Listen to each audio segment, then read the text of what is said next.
King Lear, ruler of Britain, was old and tired. He decided to divide his kingdom among his 3 daughters, Goneril, Regan, and Cordelia. Lear, however, made a grave mistake. He wanted to hear how much they loved him. He believed their words would determine the share of the kingdom. This decision, based on vanity and a need for affection, would have disastrous consequences. Lear's desire for flattery blinded him to true love and loyalty.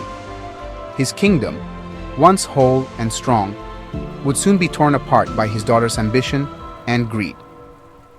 Lear's decision to divide his kingdom based on flattery was the first step towards chaos.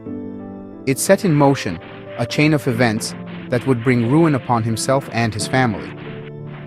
The kingdom, once a symbol of his power and authority, would become a battleground for his daughter's ambition. This division of land and power mirrored the fracturing of Lear's own family. Goneril and Regan, the 2 eldest daughters, were cunning and ambitious. They showered their father with false praise, exaggerating their love for him. They knew what he wanted to hear. They used flattery to secure the largest share of the kingdom. Cordelia, the youngest and most beloved daughter, refused to participate in this charade. She believed that true love spoke for itself. Her honesty and refusal to flatter angered Lear. He saw it as a sign of disrespect and a lack of love.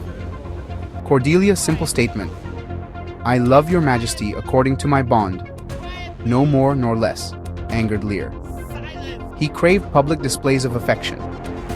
He failed to see the true love behind Cordelia's words. Goneril and Regan, skilled manipulators, played on their father's vanity. They secured their positions through flattery and deceit. This contrast between true love and false flattery set the stage for the tragedy that would unfold. Blinded by rage and wounded pride, Lear disinherited Cordelia. He stripped her of her inheritance and banished her from the kingdom. The King of France, impressed by Cordelia's honesty and character, took her as his wife. He saw the value in her that Lear had failed to recognize.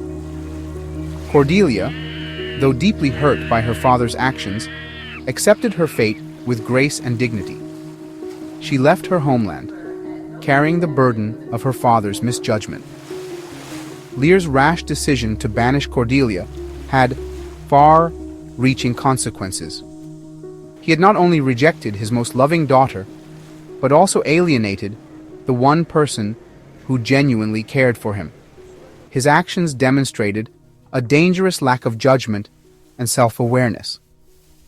Lear, consumed by his own wounded pride, failed to see the love that surrounded him. Section 4. The Serpent's Embrace, Goneril and Regan's Cruelty.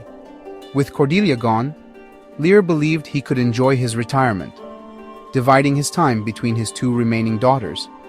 However, Goneril and Regan, having secured their power, showed their true colors. They treated their father with increasing disrespect, stripping him of his attendance and limiting his freedom. They no longer needed to feign affection. Their true nature, cruel and ambitious, surfaced. Lear, once a powerful king, was now at the mercy of his daughter's whims. The once grand King Lear found himself reduced to a burden. His daughters, who had vowed their undying love, now treated him with contempt. Goneril and Regan, driven by greed and power, slowly stripped their father of his dignity. Lear, realizing the folly of his actions, descended further into despair. His kingdom, his family, his very sanity began to crumble around him. Section 5. Madness descends. Lear's world crumbles.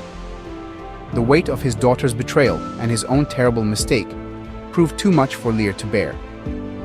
He descended into madness. his mind shattered by the cruelty he had endured. Wandering the heath in a raging storm, Lear railed against the injustice of the world. He became a poignant figure of despair, his sanity lost in the face of such profound betrayal. The storm, mirroring his inner turmoil, stripped away his royal facade. Lear's madness, though tragic, offered him a strange kind of clarity.